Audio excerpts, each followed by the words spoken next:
Pleasant Field, an American-inspired subdivision located along Highway of Barangay Santol, Tanza, Cavite. Just 40 minutes drive from PTEX Terminal and Naiya Road through Cavitex Expressway. With 2-story townhomes, 2 bedrooms, 2 toilet and bath, 1 car garage with service area for your dirty kitchen and laundry area. Complete finish with tiles. Get free vinyl tiles for your stair and for your second floor when you reserve today up to end of the month. We have few units left dito sa first phase, which is si Kennedy na lang po yun at mailan-ilan na Nixon. So if you want to reserve your unit, please call us ASA para mahabol pa po namin kayo sa mga natitirang unit namin dito sa Pleasant Fields. If you are new to my channel, please do me a big favor. Please subscribe and hit the bell button found at the lower right of this video screen. Thank you in advance and bless you!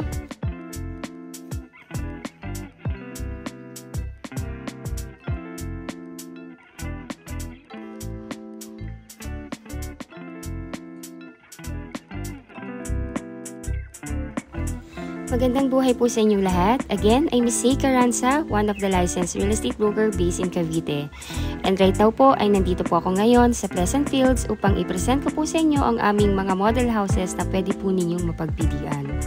If you are looking for an affordable at malilipatan na this year at bagsak presyong down payment but quality and accessible sa lahat ng necessity ng isang pamilya, ay ituloy nyo lamang po ang panonood dito sa akin. Pleasant Field is a 2.7 hectare American-inspired home design subdivision situated at Tanza, Cavite. This is a small subdivision lang, kaya if you don't like na over sa laking subdivision, for your privacy and because napapaisip kayo na baka in time, sobrang daming tao o magiging crowded, ito pong subdivision na to, maliit lang siya at yun po ang ino-offer niya, exclusivity. Pleasant Field is located at Barangay Santol, Tanza, Cavite. Travel time from PTEX Terminal is about 40 minutes to 1 hour drive. If you are familiar in Robinson Tejero, from there po, around 4 kilometers lang, nandito na kayo sa Pleasant Fields. There are 3 model houses na pwede po ninyong pagpilian. Pero as of the moment po, yung natitira na lang sa phase na pinapresent ko sa inyo ngayon ay yung Kennedy. At yung Kennedy namin ngayon right now is only, kung hindi po ako nagkakamali, is around 4 to 6 units na lang at pinapaubos na lang siya. Then, pag naubos na po yung phase namin na ito, kasi ito po yung phase na good for ready for occupancy na. Itong phase po kasi na ito, pag kayo po yung nag-spot down payment or once tapos na yung down payment ninyo, ay kayang itayo yung inyong property within the period of 3 months. Ganun po kabilis. So, may ano po kayo, may kasiguruduhan po kayo na yung bahay na ibibigay sa inyo ay brand new, bagong tayo. Hindi siya katulad ng ibang ready for occupancy na kaya siya naging ready for occupancy kasi po, yun nga po, hindi pa siya nabili or siguro may nangyari dun sa first client at hindi na nga naituloy. Ito po, pag nag-cash down payment kayo within the period of 3 months, itatayo ang property ninyo. Ganun po kaganda dito sa Pleasant Fields. Lahat ang ito-turn over sa inyo ay brand new. Here in Pleasant Fields, ma-appreciate nyo po talaga yung pagkakakonceptualize ng subdivision na to. For me, naging outstanding talaga dito yung concept na magiging mapuno po ito at yung laki ng mga kalsada. Yung laki ng secondary road natin is already 8 meters na. Actually po, nag-exceed yung ating developer sa road size. Actually, ang kailangan lang naman sa secondary road is 6.5 meters. Pero dito sa atin, 8 meters.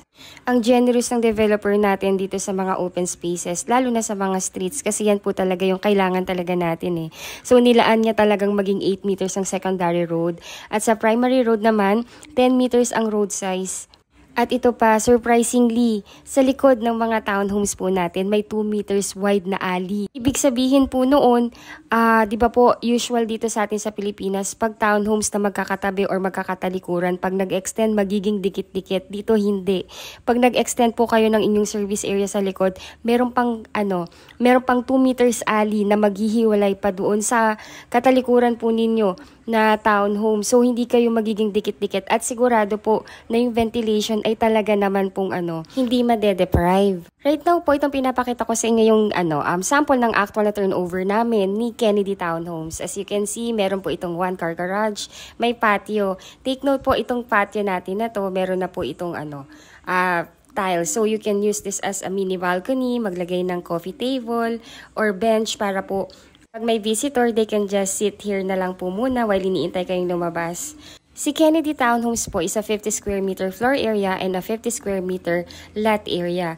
Ngayon po, itong nakikita nyo ngayon is the actual turnover. So you can see, hindi po siya katulad ng typical Filipino homes na pagpasok mo, kita mo kagad buong bahay. Ito hindi. Meron po siyang foyer. So, ang kagandahan kasi sa foyer, natatakpan nga yung loob ng bahay. Hindi yung pagbukas mo, ayan na, bungad na kayong lahat. Ito hindi, may foyer po. So this will serve as your living area. And this will serve as your dining area.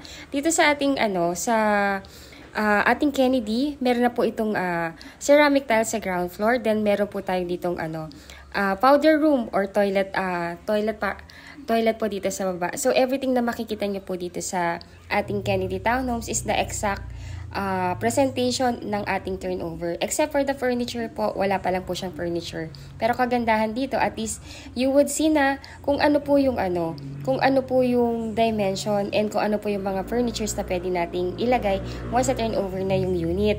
So this will serve as your kitchen area po. So lahat ng makikita nyo dito is actually the actual turnover. And yung mga windows po natin, take note po, hindi yan katulad ng mga ordinary na aluminum na aluminum sliding na window. Ito po hindi, UPVC. So ito po is 3 times stronger than the ordinary aluminum na sliding window. And meron na rin po yung mosquito anti-screen. And this is your powder room po. So everything na makikita nyo sa powder room, yun na rin po yun. Ito lamang po yung natatanging subdivision sa Cavite na pag kayo po ay nag-spot down payment at complete na ang inyong requirements at na-approve na ni bank, ay itatayo na po ang inyong bahay within the period of 3 months. Lalo na po dito sa first phase kasi po medyo aggressive talaga yung ating construction at developer. Gusto talaga nang ma-turn over to. So kayang-kaya pong ibigay sa inyo kaagad yung inyong property. Lalo na po sa mga cash buyer kasi po syempre po kayo po yung mapapriority. Andito na po tayo ngayon sa service area. Dito sa service area, if you want i-extend yung inyong dirty kitchen, you can have your dirty kitchen here and your laundry area. So, ganito po yung magiging turnover niya. Except for the fence po wala pa tayong fence. So, this is just an idea para at least meron na po kayong paggagayahan. So, majority of our clients po kasi are OFW or wala sa Pilipinas. So, if you want to reserve your unit, you can do that through online reservation. Mag-held lang kami ng parang video conference para ma-interview po kayo ng aming marketing sa Pleasant Fields. And i-discuss sa inyo. Parang counseling na rin po yun para malaman niyo yung mga do's and don't. And you can reserve your unit through online. And dapat po magtalaga po kayo ng inyong immediate relative na magiging SPA or AIF na siyang ititripping namin and magsasign in behalf po ninyo sa patungkol ng pagkuha ng property ninyo. So, we are already here in the second floor. In the second floor, kayo na po yung magpapatile sa stairs at dito po sa second floor. Our 2 bedrooms is already here. Ito po yung isang first bedroom natin. So, single and double po na bed, kaya po dito. And you can also put your your cabinets here. Lahat po ng bedrooms natin may window. Meron na rin po yung screen or anti-mosquito screen. Then, meron na rin po tayo ditong provided na lalagyan na ng inyong aircon. Again, I'm Miss Say Caranza. Ako po yung licensed broker. Actually, we are 2 licensed broker po na nag-admin ng page na to or ng YouTube channel na to, which is si Ma'am Sharon Claire Chavez. Our number is already posted here. Paki-add niyo po si Ma'am Sharon para po if you want to reserve your unit nga, mabibigyan po niya kayo ng map na mapagpipilian po ninyo ng Kennedy Townhomes ninyo sa map. And ma-assist po kayo. And add nyo po siya sa Facebook para po at least kung may mga immediate inquiries kayo, real time po kasi ang pagsagot namin doon. Also, our number is available in Philippine number, Viber, WhatsApp, and Telegram. Ang total contract price po ng ating Kennedy Townhomes is 2,989,049 pesos. Yung required down payment po is actually 276,380. Pero right now po, dahil nga po pinapaubos na itong natin, Kennedy, ay may promo discount tayo na 121,380. Then, ileless pa po doon yung 20,000. So, yung magiging net na down payment o yung babayaran nyo na lang na down payment ay 135,000. Pwede nyo po yung bayaran ng cash para po itayo na yung bahay ninyo. Then once tayo na yung bahay ninyo, ipapa-approve na po yan sa bank financing. Once approved na, malilipatan nyo na yung unit. So within the year, kayang-kaya pong i-turn over po yan. Kung gusto nyo naman po ng installment plan yung 135,000 na down payment, pwede nyo siyang bayaran ng 3 months, 4 months, 5 months, 6 months, 8 months. I-divide nyo lang po yan ng ng kung ilang buwan nyo po gustong bayaran. Kung 135 divide 3 months, yun po yung inyong magiging equivalent for the monthly down payment. Once approved na po for 20 years to pay, it will be 21,031 pesos. And syempre, pag approved na po, pwede nyo nang malipatan yung unit and ipagawa na yung inyong property. So this is the second toilet and bath. Napakaganda po. Kung ano po yung nakikita nyo ngayon dito, ito na po yung actual na turnover din. So naka-tiles na siya. Buo po yan. Lahat po naka-tiles. Even yung walls kanina sa shower area, ganun na po siya kabuo. So what you see is what you get po. Ganito po dito sa amin sa Pleasant Fields. Parang hotel type, parang nag-staycation lang kayo sa sa Airbnb or sa mga condotel po. If you think po na nakakatulong po kami sa inyo upang magkaroon ng kaliwanagan sa pagkuha ng inyong pangarap na bahay dito sa Pleasant Fields, please like our video and subscribe na rin. God bless po! Ayun, I'm back. This is Miss C. Carranza, one of the licensed real estate broker ng ating mga Cavite projects.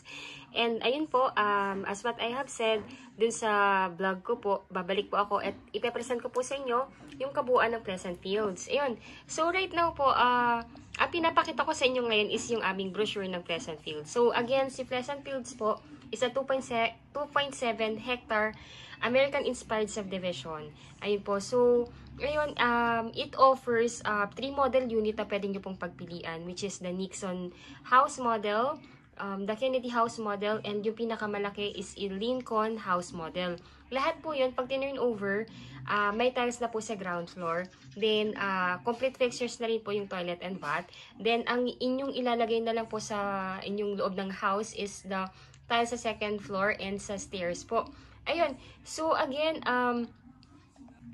ayun po, this is a small subdivision lang. So, malamang sa malamang, in few months, sold out na rin po namin to. Kasi, 2.7 hectare subdivision or 230 units lang po ito, kung tama po, kung di ako nagkakamali. 230 units lang siya and 30% of the inventory is already sold na. Ayun, so right now po, kaya ako pinapresent to sa inyo kasi right now, sobrang I have a lot of clients, specifically locally employed and some of my OFW clients. Naghahanap po kasi sila ng affordable na down payment. And yung sana kaya nang i-deliver yung unit within this year or hanggang first quarter next year. Ito po kagandahan dito kay Pleasant Field. Si developer po, which is the 350 Homes, nagbigay po siya ng discount ngayon. Actually, yung down payment ngayon, we call it bagsak presyong down payment. Kasi as in, sobrang baba talaga. The subdivision is actually in affordable range housing po siya. Pag affordable range housing, pinakamababa actually is 10%. Standard kasi talaga ng down payment is 20%. Pero sa kanila, yung inopen nila to or yung nilaunch nila to, this is 10% lang yung down payment. Plus ngayon, ginawa lang nilang 5% lang yung required na down payment. Yun yung kagandahan. So, yung mga units namin dito na 235,000 lang yung down payment, mas bumaba pa. Naging naging 75,000 lang yung down payment. So, di ba grabe, san ka pa? Kagandahan pa doon, kasi nga po, ang down payment dito, since naka-promo na, 5% down payment lang, spot yung down payment. So, di ba, the first cash out is 20,000. Then, within 30 days, dapat ma-comply natin yung requirement and yung down payment mabayaran natin. Right after ma-comply yung requirement plus complete na yung down payment, itatayo na yung unit mo or yung bahay mo within the period of 5 to 6 months. Actually, they are, dun sa product knowledge namin, dun sa subdivision, they are telling us that the earliest na move-in is 5 months. Pero syempre, para hindi lang kayo masyadong ma-overwhelm, baka masyado kayo ma-excite. Kaya sinasabi ko na within 5 to 6 months, kasi po syempre, after natin ma-comply requirements, matapos yung down payment and ma-construct yung house, ipapa-approve na po namin yan kay bank financing. So, once approved na ni bank financing yung inyong unit, that's the time na pwede na kayong mag-turn over or mag-move in. Ayun. Then, syempre po, pag na-approve na kayo ni bank, that's the time po na mag-start na kayo ng monthly amortization. Ayun. So, pakita ko lang sa inyo yung kabuuan ng ating subdivision. Again, we have 3 model unit na pwede nyo pong pagpilian, which is the Nixon House model. So, American-inspired po ito. 45 square meter yung kanyang floor area. Then, it has 2 bedrooms, 1 toilet and bath, and 1 carport. And actually, sa likod niya, meron po itong provision for your dirty kitchen or laundry area. Plus, pag dun ka sa may perimeter, may additional na 2 meters. So, you can do expansion pa for your dirty kitchen if you don't like na yung inyong kitchen is nasa loob ng inyong ng bahay. Ayun, and also meron po itong one car garage nga po. So the next model is the Kennedy. Kennedy house model is a 50 square meter floor area. May 2 bedroom and 1.5 toilet and bath. Ibig sabihin po yan, merong powder room sa baba, then may toilet and bath sa taas, then 1 carport, and with provision for dirty kitchen and laundry area sa likod. So you can also do your expansion sa likod kung ayaw nyo po na yung inyong kitchen is nasa loob ng bahay. Then the Lincoln model unit. Floor area is 60 square meter. Ito po yung pinaka-malaki or biggest model namin dito. Laki ng house area, oh. 60 square meter yung floor area niya. May 3 bedrooms, 1.5 toilet and bath, and carport. Yung 1.5 toilet and bath, ang meaning po niyan, sa baba may powder room or may toilet. Then sa taas may toilet and bath. Lahat ng bedrooms nasa taas. So, ganun din po, meron din siyang provision for your dirty kitchen and laundry area sa likod. Ayun, so again, pag tinurn over po sa inyo to, yung lahat ng ground floor nila is meron na pong tiles. Kayo na lang po yung magpapatiles for your stairs and sa second floor. Ayun. So, pakita ko lang sa inyo kung why I am proud na i-present sa inyo to. Kasi, kakaiba talaga yung presentation and concept ng subdivision. Actually, iba siya sa mga hinahawakan ko rin ng mga subdivision. Though lahat naman ng pinipili kong subdivision is maganda kasi I don't like to offer yung mga subdivision na I'm not sure kung ano yung magiging outcome. So pinipili ko lang din po yung mga subdivision na binablog ko and ino-offer ko sa aking mga clients. Ayun, so pakita ko po sa inyo yung kabuuan ng master plan ng ating subdivision. So ayan po. Ito yung actually sobrang small lang talaga yung yung face or yung community. I mean every blocks kasi po nito there is a story. So what I wanted to ipakita dito is yun.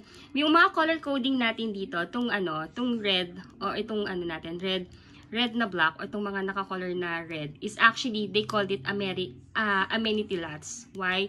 Kasi malapit po siya dito sa parks and playground and community hall kung saan pwede kayong magdaos ng event or party. Ayun. Then the yellow one is the central lots. So ito po yung central lots. From the word center. Ayun po. So nandito siya sa gitna. Dito po sa dalawang block ng central lot, meron silang tinatawag na courtyard lots. Yung courtyard lots, yan po yan. Diyan po, maglalagay po sila dyan ng playground and trees where kids can play and mag-walk po. Kumbaga, just to breathe fresh air and mag-relax. So, ito po yun. Ayan yung niya. In both blocks meron. Ayun din. Ito namang perimeter. Kasi sa amin normally ang tawag namin na nandito sa gilid. Perimeter units. They call it naman garden lots. Kasi po sa likod, pwede po kayong mag-expand or magtanim ng inyong flowery plants or yung mga herbs or kung ano po yung like natin na itanim na halaman sa ating likod ng bahay. Kagandahan dito, pwede po kasi kayong mag-expand for your dirty kitchen and laundry area kasi may additional 2 meters pa doon sa likod aside pa doon sa sa provision for your dirty kitchen and laundry area. Yun yung kagandahan dito sa garden lots. Then, the white one, which is the Lincoln, ito na yung pinaka malaking unit namin. Actually, it is only 10 units.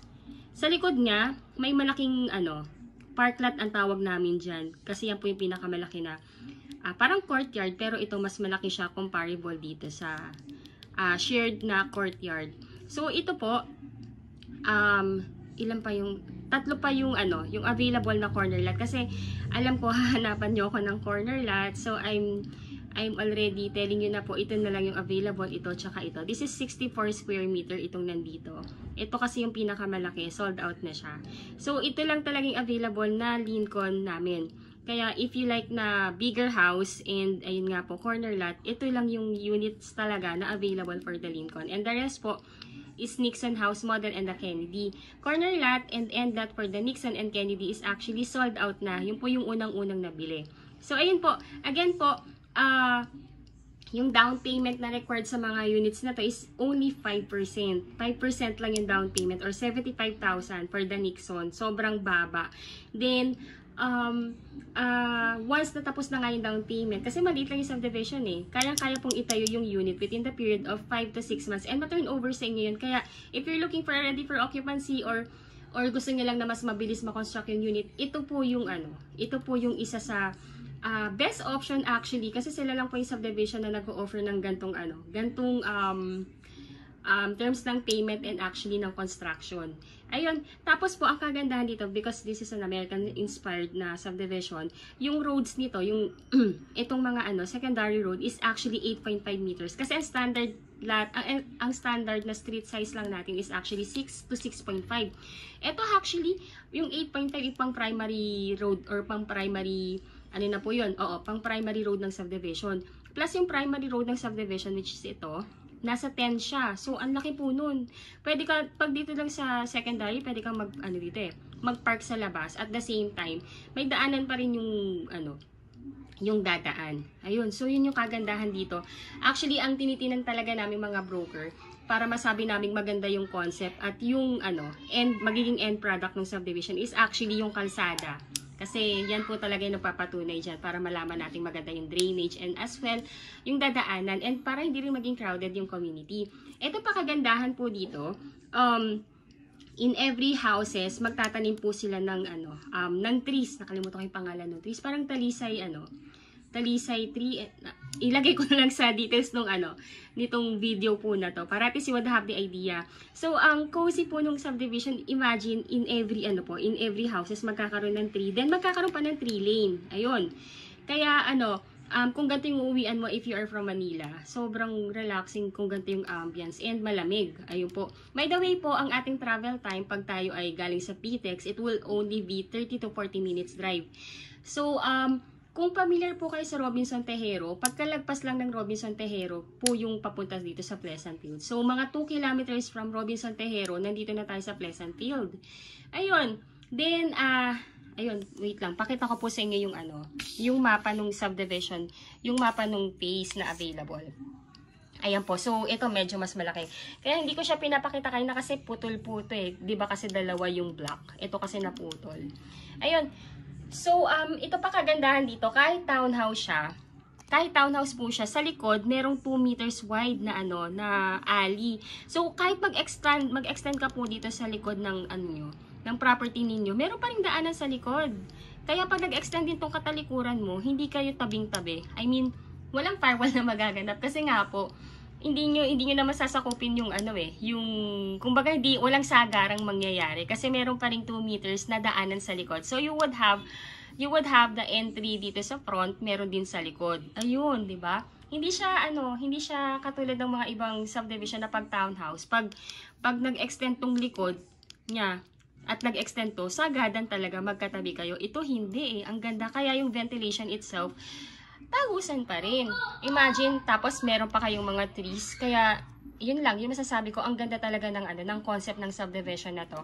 Actually, pinapredict na namin mga broker to within the period, kung ilang months namin to kayang masold. Siguro within this years, ubos na to. And within 3 years time, ito na po yung magiging concept or end product ng subdivision. Ayun po, medyo mahaba yung aking vlog. Pero at least you would have the idea na kung bakit ko ito bina-vlog. Kasi maganda talaga yung concept niya eh. Ang liit lang ng subdivision. Tapos, ang nagustuhan ko talaga dito actually is yung green. Yung green na magaganap, yung trees. Kasi, yun nga, because tired na tayo sa Manila eh. Tapos, uuwi pa rin ba tayo na parang untired pa rin ba ng ambience. So, ito yung kagandahan dito. You would have the place na pwede kang mag-relax, comfort, and yung ambience talaga naman. Parang parang nasa probinsya ka talaga, pero malapit ka sa Manila. Ayun. So, if OFW po kayo at wala dito sa Pilipinas and wanted to invest your property here, paubos na po tayo dito. Lalo na yung mga nating corner lot. Konting-konti lang to. Right now kasi ako pa lang yung nagbablog nito. Pag ito, blinag na rin ng mga ibang broker. Malamang sa malamang, mabilis maubos po to. Ayun po yung yung price details nung per unit natin. Ilalagay ko po sa description ng video na to. So again, ako po si Ms. Zay Caranza. Ako po yung head broker. And I have 2 best agents na pwede nyo pong pagkatiwalaan na mag-assist po sa inyo sa tripping. Ayun, our number is already posted po sa video na to. We are available in Philippine number, Viber, and WhatsApp. Ayun po, just contact us po. Tapos po yung Facebook link namin nasa description na rin ng video na to. Add nyo po kami para pwede po tayong mag-chat and makilala po namin kayo, makilala nyo rin po kami. Ayun po, madali lang po yung process sa pagkuha ng bahay dito. Kailangan nyo lang magtalaga ng representative dito sa atin sa Pilipinas na siyang ititripping namin at pipirma in behalf po ninyo sa pagkuha ng bahay. Then, the requirements easy as 1, 2, 3. Kailangan lang namin ng inyong 2 valid ID, passport, visa, then job documents like certificate of employment with compensation, job contract, 3 months payslip. Scan email nyo lang po yan. Tapos, isend nyo po sa amin. Kami na po bahala mag-print and para nag-tripping kami nung ninyo, ng representative ninyo dito sa Pilipinas, bit-bit na namin. At yung requirements din ng representative ninyo, bit-bit na rin niya para isang filean lang tapos na, di ba? Reserve, then file ng documents para isang araw lang.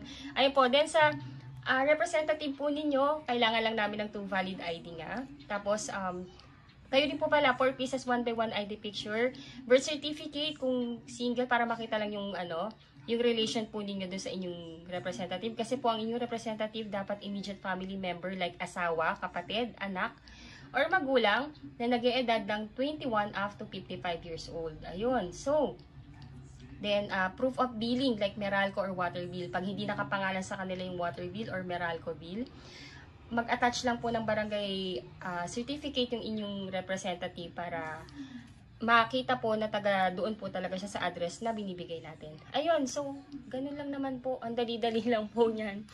Ayun, then, for further information po, please contact us para po at least mas mabigay po namin yung thorough na process sa pagkuha ng ating bahay dito sa Pilipinas. So, again, yung promo po natin available today hanggang March 31, 2023 only. Kaya, i-grab nyo na po to kasi ngayon lang po ako nakakita talaga ng ganito kababang down payment na complete finish na malapit na sa Manila. Tapos ganito pa yung version ng subdivision. Ayun, thank you so much for watching po and God bless po sa ating lahat. Bye-bye po, thank you!